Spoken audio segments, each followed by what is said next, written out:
West Palm Beach, FLA. President Trump is in excellent health, his doctor said on Friday after his first comprehensive physical exam since he was elected. The president's physical exam today at Walter Reed National Military Medical Center went exceptionally well, Dr. Ronnie L. Jackson, a Rear Admiral in the Navy and the White House physician, said in a statement. The president is in excellent health. The brief statement did not include any basic information about Mr. Trump's health, including his weight, blood pressure, or cholesterol levels. The president's doctors did not indicate what tests they performed during the exam or whether Mr. Trump, 71, was taking medications.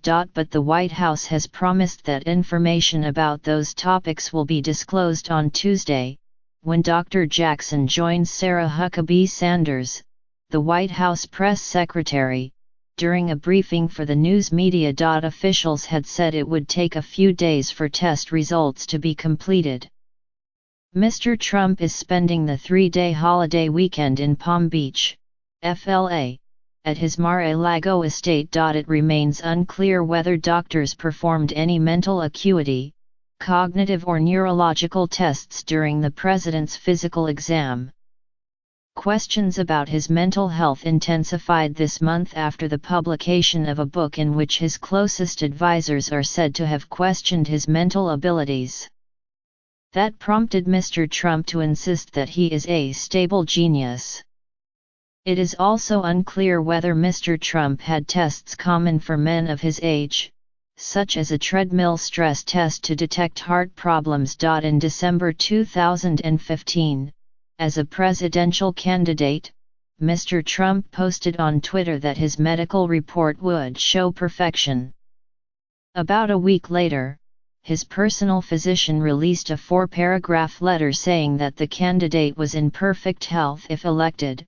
Mr. Trump, I can state unequivocally, will be the healthiest individual ever elected to the presidency, the physician, Dr. Harold N. Bornstein of Lenox Hill Hospital in Manhattan, concluded in the letter. Drive.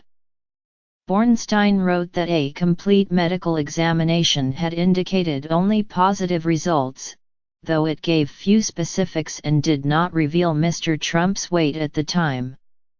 Dr. Bornstein claimed that his patient's blood pressure and lab results were astonishingly excellent. In an interview with the New York Times last year, Dr. Bornstein revealed that Mr. Trump takes a small dose of finasteride, a drug that is marketed as Propecia, to treat male pattern baldness. The drug lowers levels of prostate-specific antigen, an enzyme made by the prostate. Dr. Jackson, the president's current doctor, did not reveal whether Mr. Trump is continuing to take that medicine. Annual medical exams for the president are a tradition that goes back decades. In 1985, the doctors for President Ronald Reagan detected a cancer during what officials had described as a routine colonoscopy. The president had surgery that weekend and the cancer was removed, along with a section of his intestine. Doctors said at the time that the cancer did not require chemotherapy. In 1990, doctors for President George Bush detected an early glaucoma in his left eye and prescribed eye drops. More than a decade later, in 2001, doctors for President Bill Clinton, concerned about an increase in his weight and elevated LDL cholesterol levels, started the president on statin drugs to treat those symptoms. President George W. Bush was diagnosed in 2004 with a low to very low risk of coronary artery disease. Doctors recommended that Mr. Bush, then 58, take aspirin and a statin. In August 2013, when Mr. Bush was 67 and after he left office, doctors inserted a stent into one of his coronary arteries. During checkups for President Barack Obama, his doctors expressed concern about the difficulty Mr. Obama had quitting smoking. but they never disclosed how often Mr. Obama smoked, making it impossible to calculate what doctors call pack years, a measure of the risk of developing cancers from smoking.